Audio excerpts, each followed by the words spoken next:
On the morning of April 14, 1847, deep in the heart of Louisiana's plantation country, a wealthy landowner named Henri Laval presented his wife with an anniversary gift that would quietly destroy 3 lives forever. The gift was not wrapped in paper or ribbon. It came dressed in coarse cotton. A 12-year-old girl named Rose, purchased from a neighboring estate for $200. What Madame Laval did not know, what servants whispered about in the slave quarters after nightfall, what hidden ledgers and sealed letters in Henri's private study would one day reveal, was that Rose carried his blood. She was his daughter. For 15 years, this secret rotted inside the walls of Bellamont House, seeping into every corner of its grand halls. It poisoned marriages, corrupted loyalties, and consumed innocence, until the truth finally surfaced in a way that shocked even a society already hardened to cruelty. Records were burned, witnesses were silenced. The official story was buried beneath wealth, respectability, and silence. But some truths refused to stay buried. Before we continue the story of the Laval family and the child who became the center of their undoing, take a moment to subscribe to Vintage Chains and turn on the notification bell. This channel is dedicated to the forgotten, the buried, and the uncomfortable truths history tried to erase. And let me ask you, where are you watching from? Drop a comment below and tell us the country you're listening from. These stories belong to all of us. Now, let's return to Bellamont House and the secret that tore it apart. Now, let's step back to where this tragedy truly began, more than a decade before that fateful anniversary morning. The story of Rose Laval, though she would never be permitted to use that surname, began not in Louisiana, but on a smaller plantation in Mississippi in 1835. Her mother, a woman named Dinah, worked in the house of the Mercier family, W.H. Henri Laval was a frequent guest during his years as a young bachelor, building his fortune in cotton speculation. Dinah was known for her skill with needlework and her quiet dignity, qualities that made her valuable to the household and unfortunately visible to Henri. Henri Laval had arrived in Mississippi in 1833 at the age of 28 with ambitions that far exceeded his modest inheritance. His Millie had been minor merchants in New Orleans, respectable enough but not wealthy, not connected to the old Creole aristocracy that still dominated Louisiana society. Henri understood that in the expanding cotton economy of the 1830s, fortunes could be made quickly by men willing to take risks and work without the constraints of old money's cautious conservatism. The Mercier plantation, Belle Rive, W.A., one of several properties where Henri conducted business during those early years. He bought cotton futures, arranged shipping contracts, and cultivated relationships with the planters who would become his pathway to wealth and social advancement. Old Monsieur, a widower whose own sons had died of yellow fever, seemed to appreciate Henri's energy and business acumen. Henri became a regular guest to Belle Rive, sometimes staying for weeks at a time during the busy harvest seasons. It was during one of these extended visits in the summer of 1834 that Henri first truly noticed Dinah. She was 23 years old, had been born on the Mercier property, and had worked in the house since childhood. Her mother had been a skilled seamstress, and Dinah had inherited that talent along with a grace and intelligence that set her apart. She could read. Madame Merrier, before her death, had taught several of the house slaves their letters, a practice that was technically illegal, but quietly tolerated in many households. What happened between Henri and Dinah was never recorded in any letter or diary, never spoken of in polite company, but those who worked at Belle Rive during that period would later I remember seeing them together in the sewing room where Dinah worked on the household's linens, and Henri would sometimes appear with questions about fabric orders or household accounts. They would remember the way Henri looked at Dinah and the way she would lower her eyes, but not before something passed between them that was more than the usual dynamic between master and slave. The relationship, if it could be called that, lasted through the fall of 1834. Henri was young, far from home, and operating in a world where white men's access to enslaved women was simply an accepted reality, rarely questioned and never punished. Dinah had no power to refuse, no protection, no choice, whether there was any genuine feeling between them or whether it was simply another exercise of power disguised. As romance is impossible to know. What is certain is that by December of 1834, Dinah knew she was pregnant. She told no one at first. In a world where enslaved women's bodies were not their own, pregnancy was always complicated. It could mean increased value as a potential mother of more slaves, or it could mean punishment if the father was white, and the situation threatened to become publicly awkward. Dinah watched and waited, trying to gauge what Henry's reaction would be, whether he would acknowledge any responsibility or simply disappear back to New Orleans and leave her to face the consequences alone. Henry left Belle Reve in January of 1835, returning to New Orleans for the social season. He did not come back to Mississippi that spring. Whether he knew about Dinah's pregnancy before H.E. left, or whether he simply moved on to other business opportunities and other plantations, the records don't say. But by the time Rose was born in August of 1835, Henry Laval was already courting Celeste Dufresne in New Orleans, already building the respectable life that would eventually lead to his marriage and establishment as a prominent planter. Dinah gave birth to Rose in the quarters at Belle Reve, attended by the other enslaved women who served as midwives and nurses. The baby was lighter-skinned than her mother, with features that would become more pronounced as she grew. The shape of her eyes, the line of her jaw, the way she held her head. To anyone who had known Henry Laval, the resemblance would eventually become unmistakable. Old Monsieur Messier was not a cruel man by the standards of his time and place, but he was practical. He understood what Rose's existence meant, understood the delicate situation it created. He also understood that Henry Laval was becoming an increasingly important business connection, a young man on his way to significant wealth and influence. So Monsieur Mercier made a decision. Dinah and her daughter would remain at Belle Reve, would be well treated, and the matter would not be discussed. It was a solution that maintained everyone's dignity, or at least the appearance of it. Rose grew up in the quarters at Belle Reve, learning to work alongside her mother. She was a bright child, quick to learn, and Dinah taught her everything she knew about sewing and household management. But Dinah also taught her daughter something else: how to be invisible, how to keep her eyes down and her thoughts hidden, how to survive in a world that saw her as property. These were lessons that would serve Rose well in the years to come, though they could not protect her from everything. Henry Laval visited Belle Reve occasionally during Rose's childhood, though less frequently than in his bachelor years. He was married now, established at his own plantation in Louisiana, used on building his cotton empire. But when he did visit, he would sometimes see Rose, a child, playing in the yard or helping her mother carry linens, or standing quietly in the corner while the adults conducted business. And each time he saw her, he would feel something twist in his chest, some combination of guilt and recognition, and a strange, uncomfortable pride. She was his daughter. He would never acknowledge her, could never claim her, but she was his.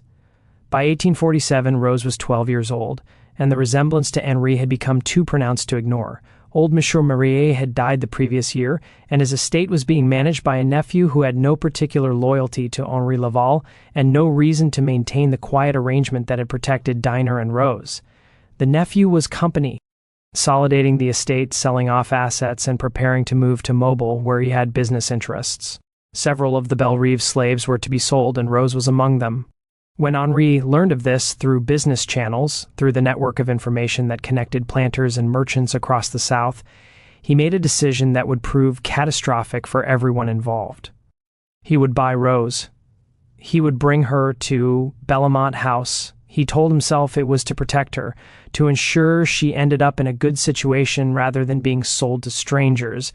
But there was something else driving the decision, something darker and more complicated. Perhaps it was guilt.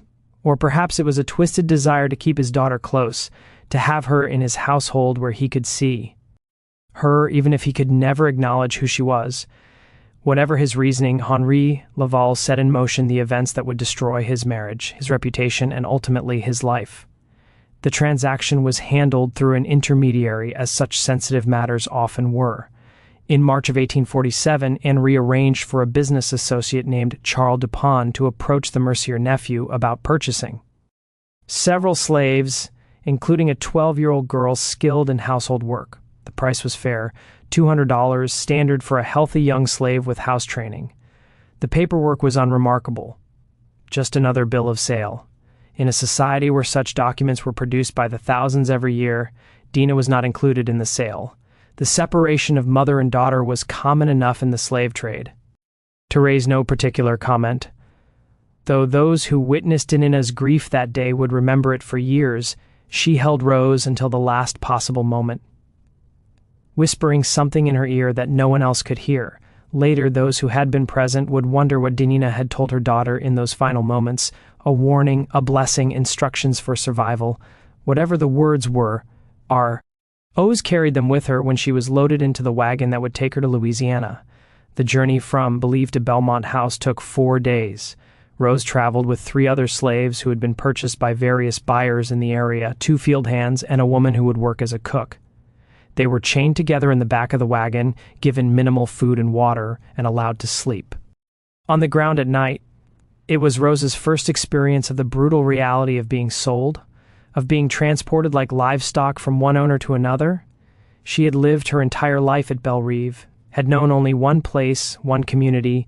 Now she was being taken to a strange household to work for people she had never met for reasons she didn't understand. Rose arrived at Belmont House on April 1st. 4 days before the Laval's 9th wedding anniversary. The plantation was larger and grander than Belle Reve, with a main house that seemed enormous to Rose's eyes. 2 stories of white painted wood with tall columns and wide galleries surrounded by gardens and outbuildings.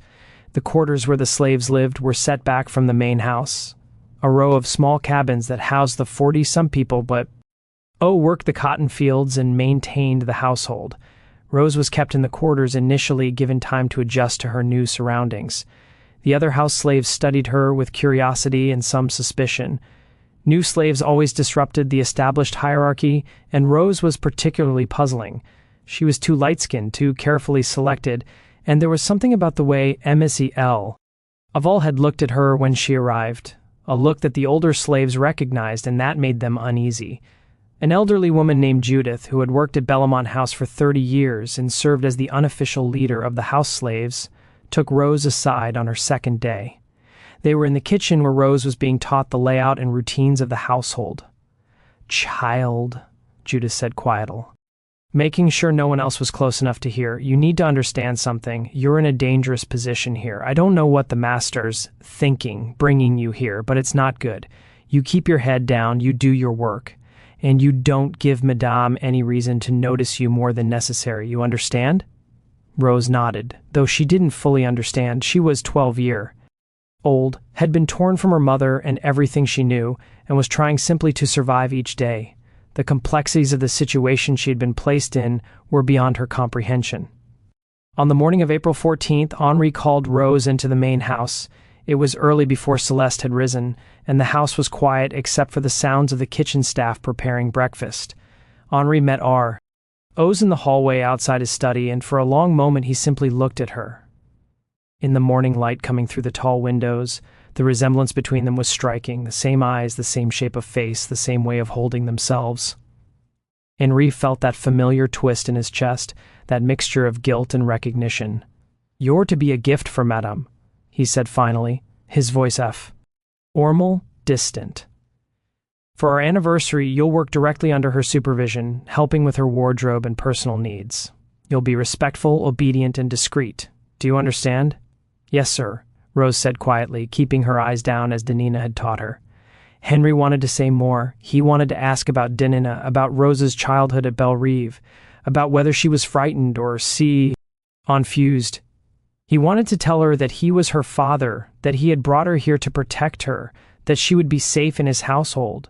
But he said none of these things. To speak them would be to acknowledge a truth that could never be acknowledged, to create a crack in the carefully constructed facade of his respectable life. Instead, he simply nodded and called for Judith to take Rose away and prepare her for the presentation.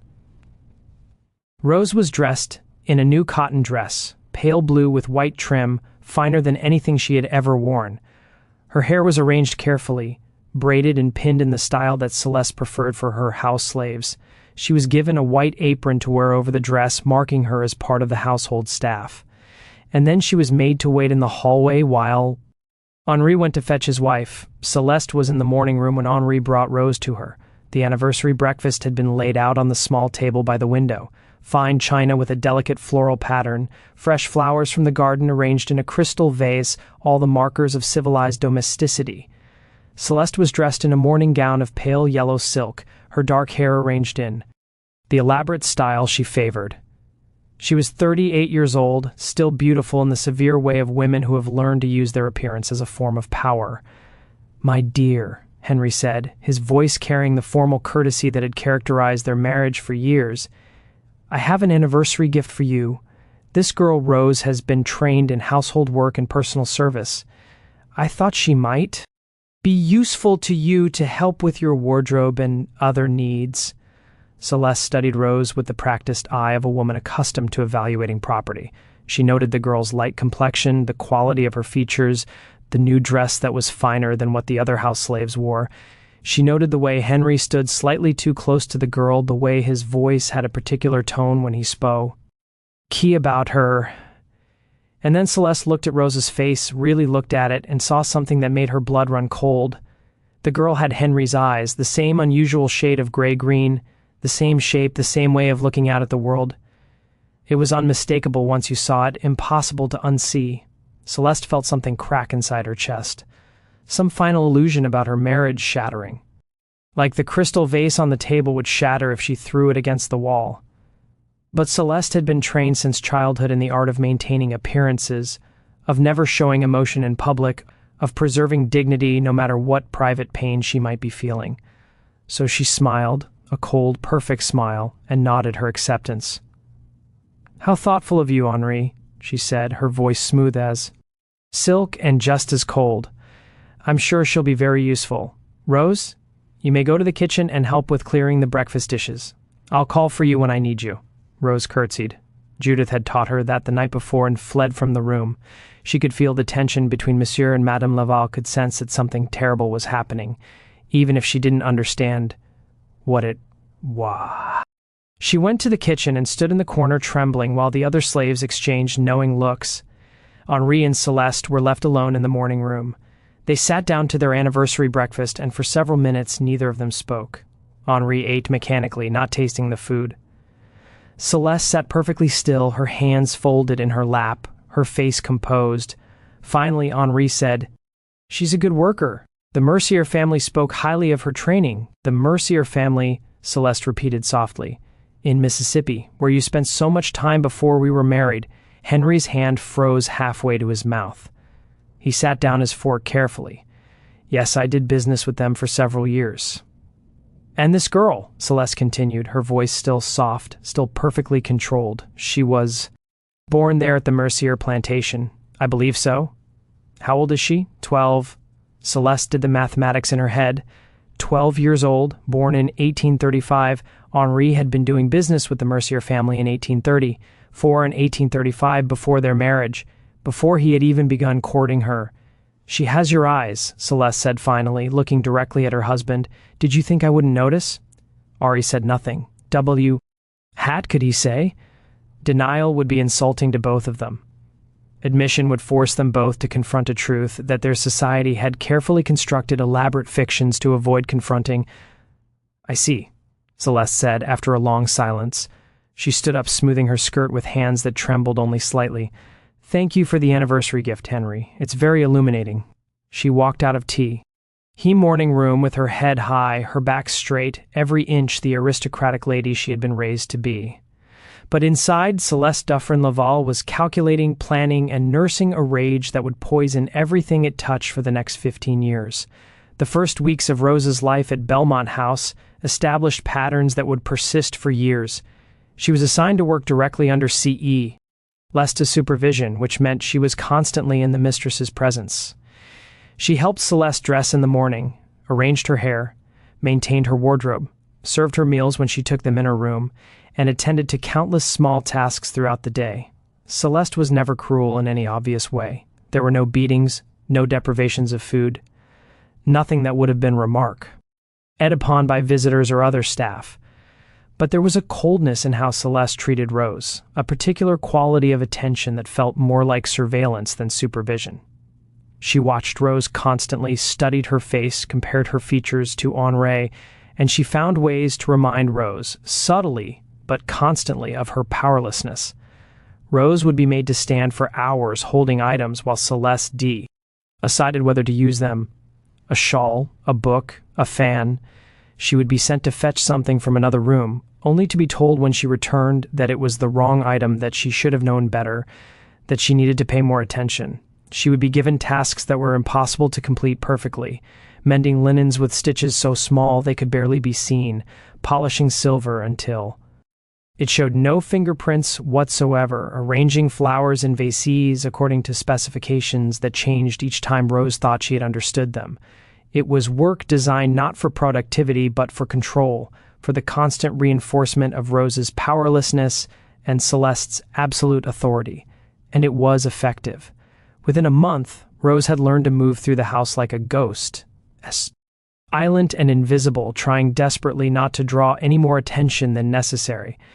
The other slaves at Belmont House understood the situation, or at least understood enough to know that Rose occupied a strange and dangerous position. Some pied her. Judith, the elderly woman who had tried to warn Rose on her first day, would sometimes slip her extra food or a kind word when Celeste wasn't watch. But others resented Rose for the attention she received, even if that attention was poisonous. She was a house slave, which already set her apart from the field workers. She worked directly for Madame, which gave her a certain status.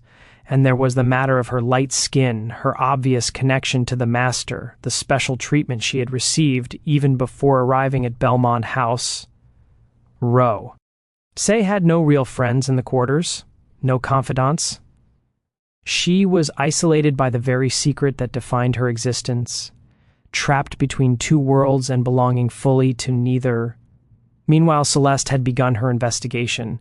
She was a methodical woman, patient and thorough.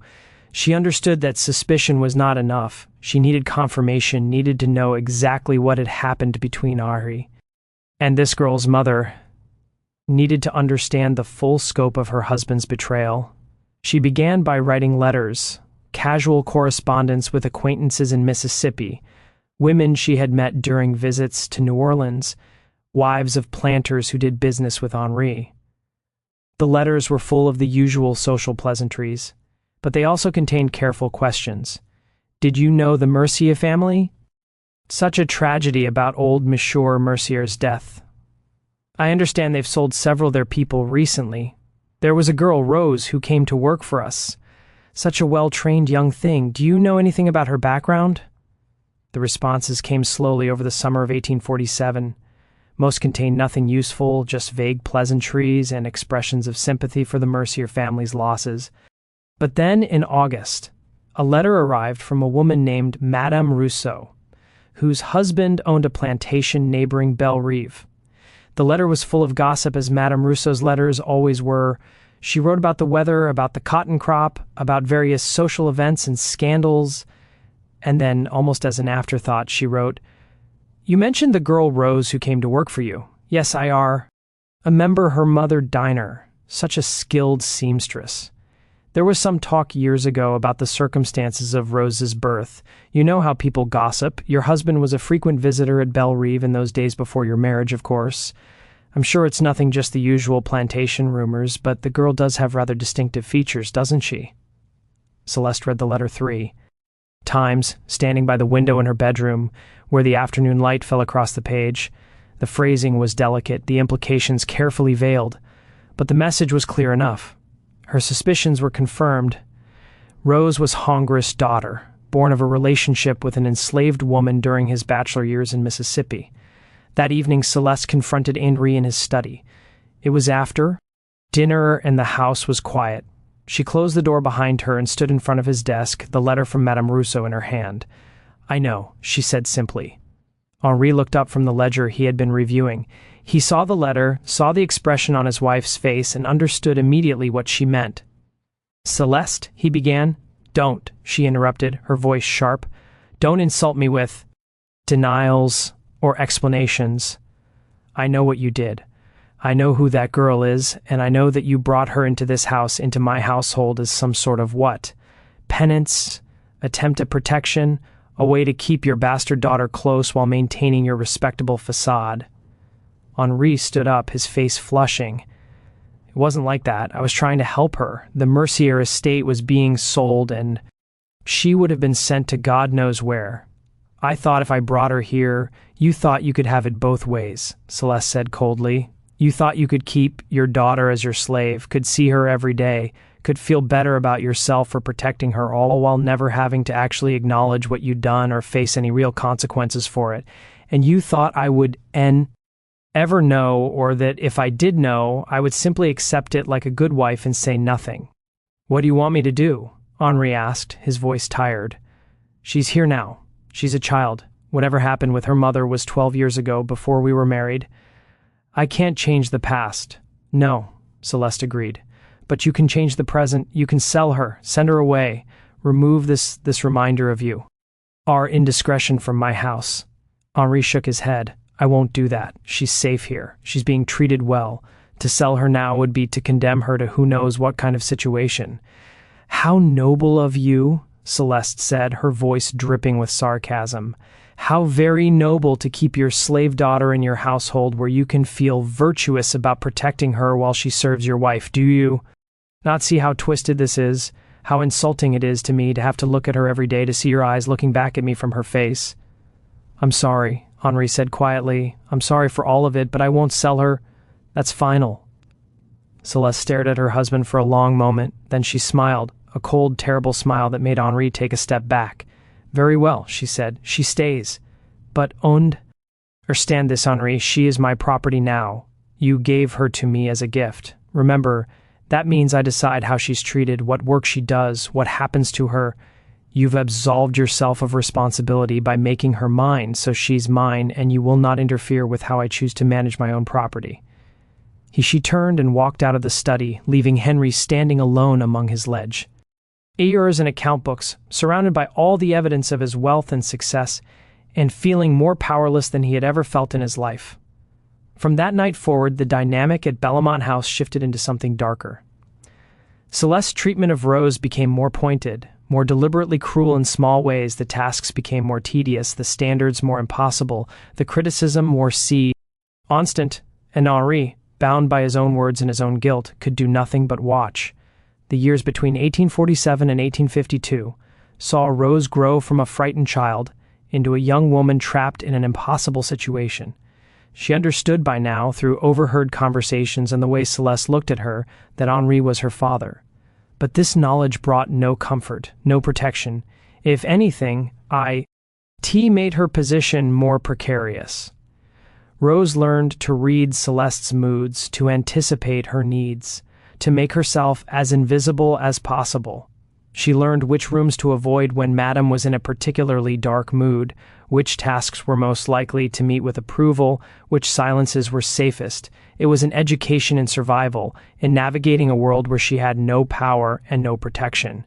I avoided Rose as much as possible. When he did encounter her in the house, his expression was a mixture of guilt and something else. Perhaps regret, perhaps resentment that she existed as a living reminder of his past indiscretion and present moral failure. He never spoke to her directly if he could avoid it, never acknowledged the connection between them. To do so would be to admit the truth, and de-admission was impossible. But there were moments when the facade cracked slightly. Once when Rose was 14, she was carrying a heavy tray of dishes from the dining room to the kitchen when she stumbled on the stairs. The tray fell and china shattered across the floor. Rose stood frozen, knowing that such carelessness would result in punishment, probably being denied dinner, possibly being whipped by the overseer if Celeste was angry enough. Henri had been in the hallway and had seen the accident. He saw Rose's face, saw the fear there, and something in him broke. He called for Judith to clean up the mess and told Rose to go to the kitchen. When Celeste came to investigate the noise and demanded to know who was responsible, Henri said it had been one of the other slaves, that the matter had been dealt with. That Celeste needn't concern herself. It was a small protection, a small lie, but it was the only thing Henri could offer. And Rose, standing in the kitchen and listening to her father lie to protect her, felt a complicated mixture of gratitude and grief. He was her father, and he cared enough to lie for her, but he didn't care enough to free her, to acknowledge her, to give her any real protection or any real life. As Rose grew older, new dangers emerged. She was becoming a young woman, and in the world of southern plantations, that meant she was becoming vulnerable in new ways.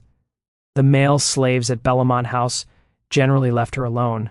She was too closely associated with the master and mistress, too dangerous to approach.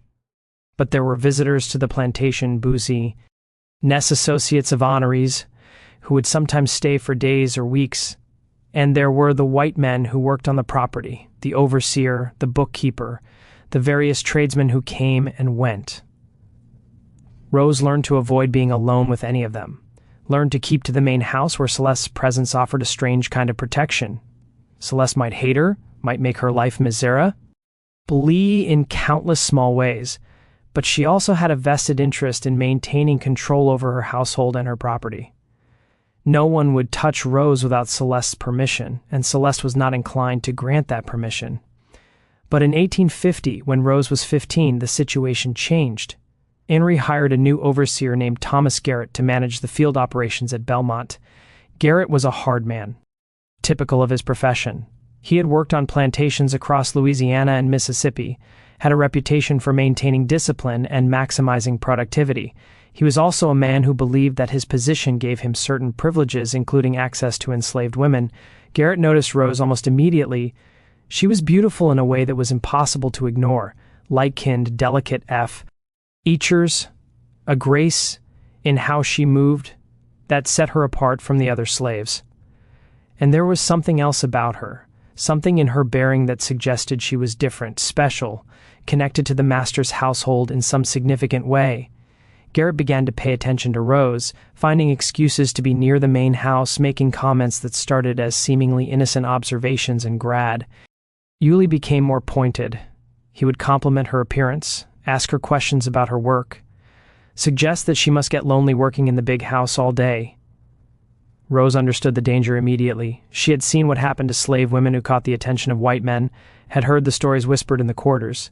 She tried to avoid Garrett, but it was difficult. He had legitimate reasons to be around the main house.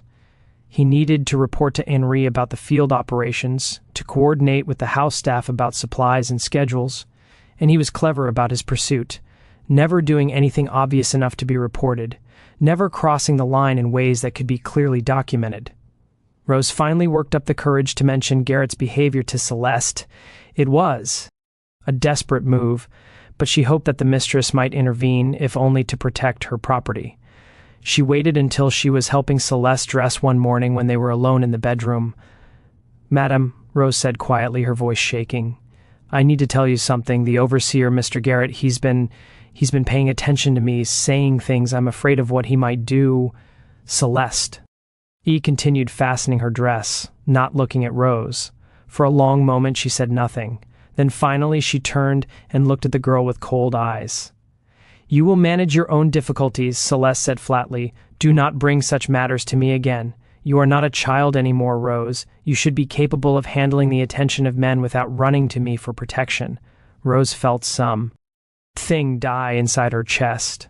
She had known that Celeste hated her, had known that she could expect no kindness from the woman who owned her, but she had hoped desperately that Celeste's sense of property rights, her desire to maintain control over her household, would offer some protection. Instead, Celeste was making it clear that Rose was on her own, that whatever happened to her was her own problem. "Yes, madam," Rose whispered and said nothing more. The rejection was devastating, but it also clarified Rose's situation with brutal honesty. She was truly alone. Henri wouldn't protect her because to do so would be to acknowledge their relationship. Celeste wouldn't protect her because she wanted Rose to suffer. The other slaves couldn't protect her because they had no power. Rose was trapped in a situation where she was vulnerable to any white man who decided to take an interest in her with no recourse and no hope of intervention. She began to plan. It was a desperate, probably hopeless plan, but it was all she had. She would save every penny she could get her hands on. Tips from visitors, coins found in the laundry, anything. She would learn everything she could about the world beyond Bellamont House, about routes north, about people who might help escape slaves, and when the time was right, when she had enough resources and enough knowledge, she would run. It was a fantasy, really. The chances of a young enslaved woman successfully escaping from Louisiana to freedom in the North were infinitesimal. The patrols were constant. The penalties for helping runaways were and the distances were vast. But the fantasy gave Rose something to hold on to, some sense of agency in a life where she had none. The summer of 1852 brought the crisis that would accelerate the tragedy unfolding at Bellamont House. Thomas Garrett's attention to Rose had become increasingly aggressive over the past 2 years. He had progressed from comments to touches, a hand on her arm when she passed him in the yard, fingers brushing against hers when she handed him something, a grip on her shoulder that lasted too long. Rose had been doing everything in her power to avoid being alone with him, but on a humid afternoon in July, her luck ran out. She was working in the laundry house behind the main building, a small structure where the household's linens were washed and ironed. It was hot, exhausting work, and Rose was alone. The other woman who usually worked with her was sick, confined to the quarters with a fever. Rose was bent over the washing tub, scrubbing at a stained tablecloth when she heard the door open behind her. She turned and saw Thomas Garrett standing in the doorway, blocking the only exit. He was smiling, but it was not a kind smile. "Afternoon, Rose," he said, stepping inside and closing the door behind him. "Thought I'd come see if you needed any help with that heavy work." "No, thank you, sir," Rose said, her voice steady despite the fear rising in her throat. "I'm managing fine." "Now, that's not very friendly," Garrett said, moving closer. "I've been trying to be nice to you for 2 years now, and you just keep running away. That's not polite, Rose. That's not respectful." Rose backed away, but there was nowhere to go. The laundry house was small, and Garrett was between her and the door. She looked around desperately for something she could use as a weapon, but there was nothing, just tubs of water and piles of linens. "Please, sir," she said, hating the pleading tone in her voice, but unable to stop it. "Please, just let me finish my work. Madame will be angry if the laundry isn't done." "Madame doesn't need to know about this," Garrett said, reaching for her. "This can be our little secret." What happened next happened fast. Garrett grabbed Rose's arm, pulling her toward him. Rose tried to pull away, and he slapped her hard enough to make her ears ringing. She stumbled backward, hit the edge of the washing tub, and fell. Garrett was on her immediately, his weight pinning her down, his hands tearing at her dress. Rose fought. She scratched at his face, tried to scream, kicked and twisted, and did everything she could to get away. But Garrett was stronger, and he was angry now, angry that she was resisting, angry that she wasn't submitting quietly like he thought she should. The struggle lasted several minutes, though to Rose it felt like hours. At some point she managed to grab a wooden washing paddle and hit Garrett across the side of the head with it. He reeled back, cursing, and Rose scrambled to her feet and ran for the door. She burst out of the laundry house and ran toward the main house, her dress torn, her face bruised and bleeding from where Garrett had hit her. She could hear him behind her shouting, but she didn't stop. She ran up the back stairs and into the house, past the shocked kitchen staff and straight to Henry's study. He was at his desk when Rose burst in without knocking, a breach of protocol that would normally have resulted in immediate punishment. He looked up startled and then saw her condition, the torn dress, the bruises, the terror in her eyes. "What happened?" he demanded, standing up. Rose stood before him, trembling, and said the words she had never been permitted to say, the words that had been forbidden for 7 years. "You're my father. Please help me." The silence that followed was absolute. Henry stared at his daughter, and in that moment he could not deny that's what she was, standing before him with his own eyes, looking back at him in desperate appeal. For a long moment, something like recognition, perhaps even compassion, flickered across his face. He saw her not as property, not as a problem to be managed, but as his child, his daughter, a human being who needed his protection. Then Celeste appeared in the doorway. She had heard the commotion, had followed Rose through the house. She stood there perfectly composed despite the chaos and took in the scene. Rose, her torn dress. Henry standing behind his desk with an expression of anguish on his face. The words that had just been spoken hanging in the air between them. "Get out," Celeste said to Rose, her voice like ice. "Go to your quarters and stay there. Do not come back to this house until you are sent for." Rose looked at Henri, hoping for some sign that he would contradict his wife, that he would fight for the protection she had begged for. But Henry said nothing. He stood there, frozen, caught between his guilt and his cowardice, unable to act. Rose fled. She ran to the quarters, to the small cabin she shared with 3 other house slaves, and collapsed on her pallet. The other women tried to comfort her, but Rose was beyond comfort. She had finally spoken the truth, had finally claimed her faith. And he had done nothing. He had stood there and let Celeste send her away, had chosen his wife and his reputation over his daughter's safety. HRI and Celeste were left alone in the study for another confrontation, this one more explosive than any that had come before. The house slaves who worked nearby heard raised voices, heard something shatter, a glass or vase thrown against a wall. The argument lasted for over an hour, conducted in a mixture of English and French, with accusations and recriminations that had been building for 5 years finally erupting. When Celeste emerged, her face was composed but pale, her hand shaking slightly as she called for Judith, the head house slave. "Send for the sheriff," Celeste said, her voice perfectly controlled. "We've had a theft." Judith stared at her mistress, understanding immediately what was happening. "Madame," she began. "Now," Celeste interrupted. "Send for the sheriff now." The accusation was simple and devastating. Rose had stolen a piece of jewelry from Celeste's room, a gold brooch that had belonged to Celeste's mother. It was a valuable piece both monetarily and sentimentally, and its theft was a serious crime. The brooch was found in Rose's belongings in the quarters, planted there by Celeste herself, though of course there was no way to prove that. The other slaves knew immediately that Rose was being framed, that this was Celeste's revenge for the scene in Henry's study, for Rose's claim of kinship, for 7 years of humiliation and rage. But there was nothing they could do. To speak up would be to invite punishment themselves, and their testimony wouldn't be believed anyway. Slaves could not testify against white people in Louisiana courts. Rose was taken to the parish jail that evening to await trial. She went quietly, understanding that resistance would only make things worse. As she was being led away, she looked back at the main house and saw Henri standing at the window of his study, watching. Their eyes met for a moment, and Rose saw something in her father's face that might have been grief or might have been guilt. Then he turned away and Rose was taken to jail. Just when we thought we'd seen it all, the horror in Belmont House intensifies. If this story is giving you chills, share this video with a friend who loves dark mysteries. Hit that like button to support our content, and don't forget to subscribe to never miss stories like this. Let's discover together what happens next. The trial of Rose for theft was scheduled for August 3rd, 1852, 3 weeks after her arrest. She spent those weeks in the parish jail, a small stone building that held perhaps a dozen prisoners at any given time. The conditions were harsh. She was kept in a cell with 2 other women, given minimal food and water, and allowed outside only for brief periods each day.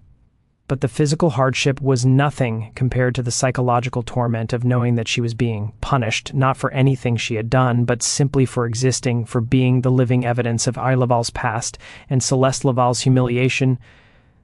Henri visited the jail once during those 3 weeks. He came late at night when few people would see him and asked to speak with Rose privately. The jailer, who knew Henri and depended on his goodwill for various business matters, allowed it. Father and daughter sat across from each other in the small visiting room, separated by a wooden table. For a long time, neither of them spoke. Henry looked at Rose, at her bruised face, her thin frame, the hopelessness in her eyes, and felt shame so profound. It was almost physical.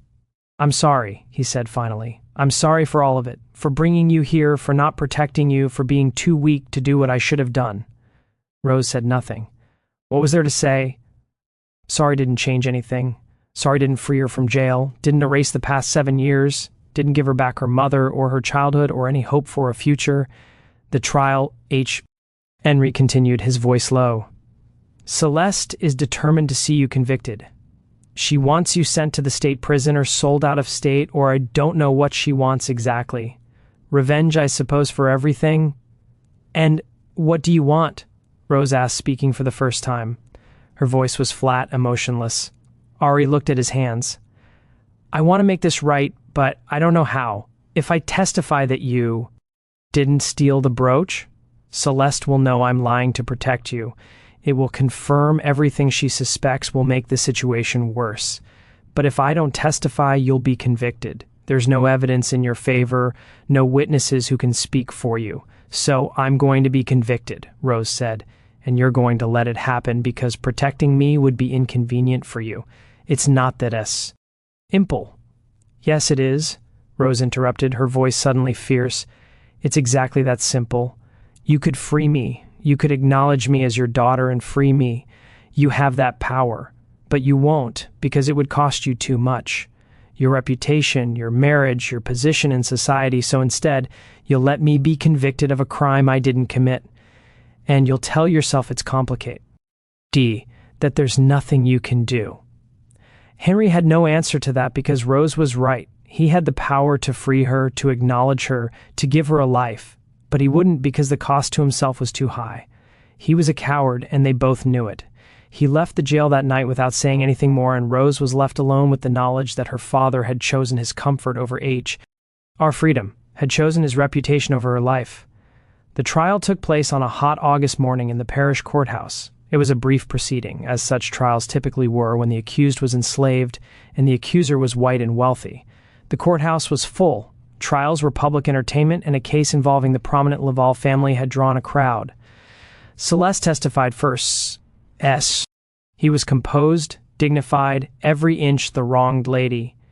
She described the brooch, a gold piece with pearls and a small ruby, a gift from her mother on her wedding day of great sentimental value. She described discovering it missing from her jewelry box, searching the house, and finally finding it hidden in Rose's belongings in the quarters. She spoke with just the right amount of emotion, enough to seem genuinely hurt, not so much as to seem hysterical or unreliable. The sheriff testified next, corroborating Celeste's story. He had been called to Belmont House, had been shown the missing brooch, had accompanied Madame Laval to the quarters where the brooch had been found in Rose's possession. It was a clear case of theft, he said. The evidence was undeniable. Rose was not permitted to testify in her own defense. Louisiana law prohibited slaves from testifying against white people. Her court-appointed attorney, a young man who had been practicing law for less than a year and who clearly wanted to be anywhere but in this courtroom, made a perfunctory argument that the evidence was circumstantial, that there was no proof Rose had actually taken the brooch, but his heart wasn't in it. And everyone in the courtroom knew it.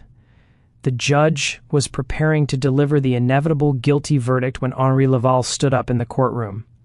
"Your Honor," he said, his voice rough, "I wish to address the court."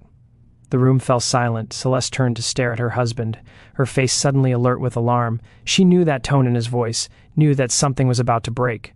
She half rose from her seat as if to stop him, but it was too late. Henri walked to the front of the courtroom. He looked at Rose standing in the dock with her hands bound, her face showing no expression because she had learned long ago that showing emotion was dangerous. He looked at his wife, sitting rigid in her seat, her eyes promising consequences.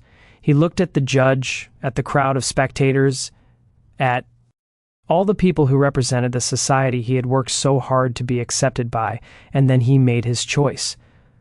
"The girl is innocent," Henri said clearly. "The brooch was not stolen, it was misplaced. My wife was mistaken." The courtroom erupted in murmurs. The judge banged his gavel for silence. Celeste had gone white, then red, her hands gripping the arms of her chair so tightly her knuckles wed pale. "Monsieur Laval," the judge said carefully, "are you certain? This is a serious accusation to retract. Are you saying that your wife has lied to this court?" Henry hesitated. He could feel Celeste's eyes on him, could feel the weight of what he was doing. If he continued, if he publicly contradicted his wife, he would be humiliating her in front of the entire parish. Their marriage would be destroyed.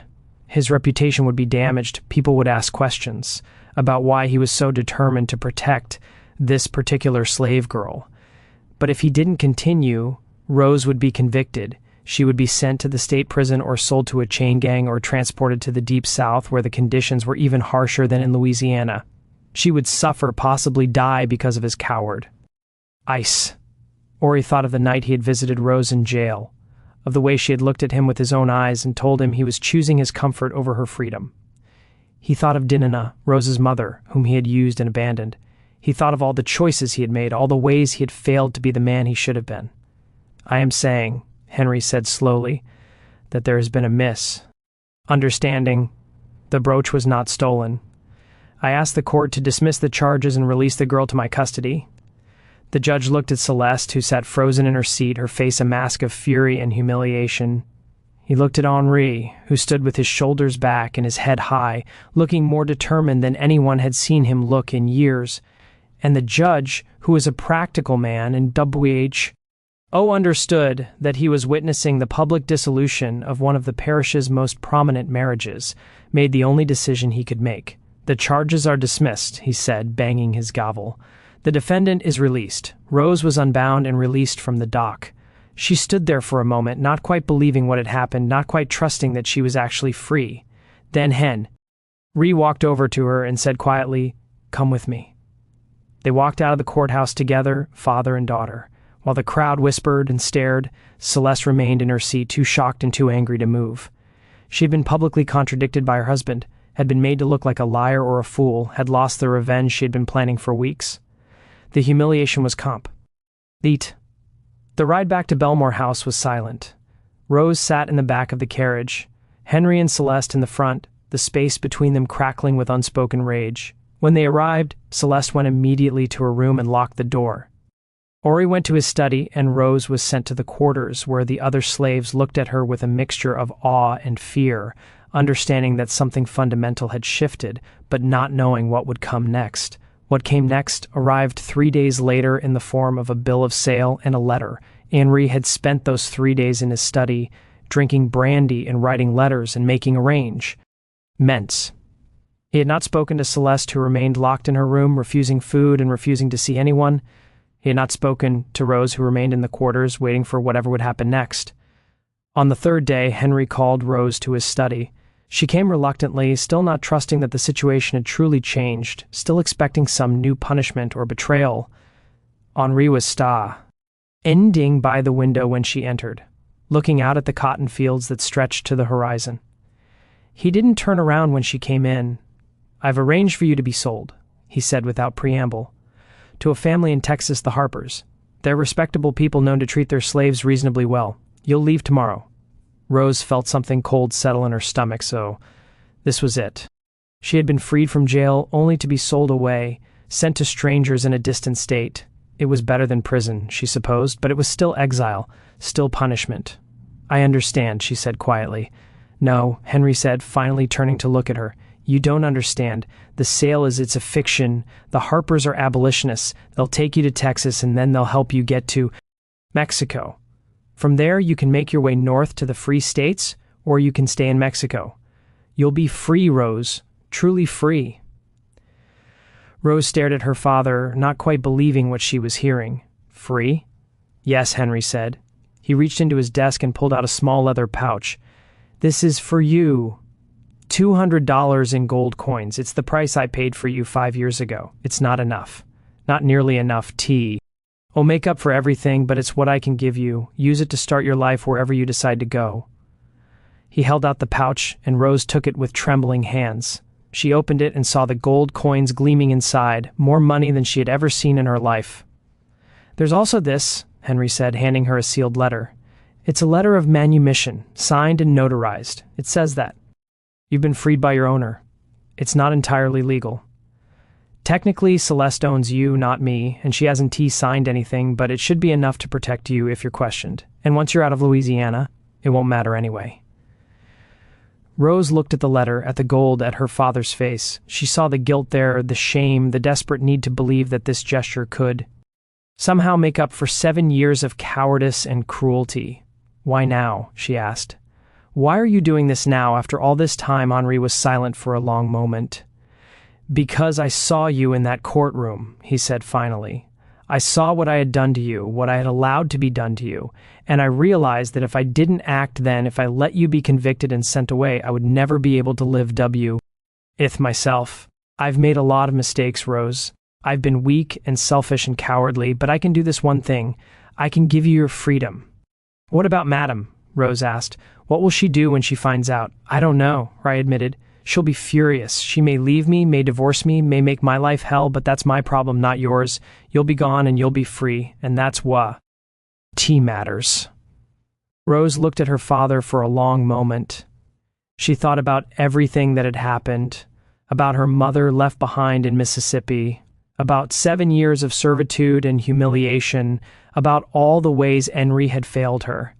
And she thought about this moment, about the fact that he was finally doing the right thing, even if it was too late to undo all the harm that had been done. "Thank you," she said quietly. It wasn't forgiveness. She didn't know if she could ever forgive him. But it was acknowledgement, recognition that he was trying in his inadequate way to make amends. Henri nodded. He looked like he wanted to say more, wanted to embrace her or offer some final words of wisdom or apology. But he didn't. The distance between them was too great, the damage too profound. Instead, he simply said, "The Harpers will be here tomorrow morning. Be ready." Rose left the study and returned to the quarters. She told no one about the conversation, about the plan, about the gold and the letter hidden in her dress. She simply packed her few belongings and waited for morning. The Harpers arrived at dawn. They were a middle-aged couple, quiet and serious, who conducted their business with Henri quickly and efficiently. The bill of sale was signed, the money exchanged, and Rose was loaded into their wagon along with some supplies for the journey. As they pulled away from Belmont House, Rose looked back one last time at the place that had been her prison for 7 years. She saw Henri standing on the gallery, watching her leave. Their eyes met across the distance, and Rose raised her hand in a small gesture, not quite a wave, not quite a farewell, but an acknowledgement. Henri raised his hand in return. Then the wagon turned onto the road and Belmont House disappeared from view. The journey to Texas took 2 weeks. The Harpers were kind to Rose, treating her not as property but as a person. They explained their plan. They would take her to their home near the Texas-Mexico border, and from there they would help her cross into Mexico. They had contacts there, people who could help her establish herself, find work, build a life. Rose listened to all of this with a sense of unreality. Freedom had been an abstract concept for so long, a fantasy she barely allowed herself to imagine. Now it was becoming real, and she didn't quite know how to process it. They reach the Harpers' home in late August. It was a small ranch, isolated and quiet, far from the major towns in the eyes of authorities. The Harpers gave Rose a room, fed her, and treated her with a kindness she had almost forgotten existed. And after a few days of rest, they helped her cross the border into Mexico. Rose spent the next year in a small town in northern Mexico working as a seamstress and learning Spanish. She used Henri's gold, carefully saving most of it while she established herself. And in 1853, she made the decision to continue north to the United States, to the free states where slavery was illegal. The journey was long and dangerous. Rose traveled with a group of other former slaves, following the routes and safe houses of the Underground Railroad. She worked her way through Texas, through the Indian Territory, through Kansas and Missouri. She saw things that would haunt her for the rest of her life. Slave catchers, bounty hunters, the constant fear of being captured and returned to bondage. But she also saw kindness. She met people, both black and white, who risked their own safety to help escaped slaves. She stayed in homes where families hid runaways in cellars and attics, where food and clothing were provided without expectation of payment, where strangers became allies in the fight for freedom.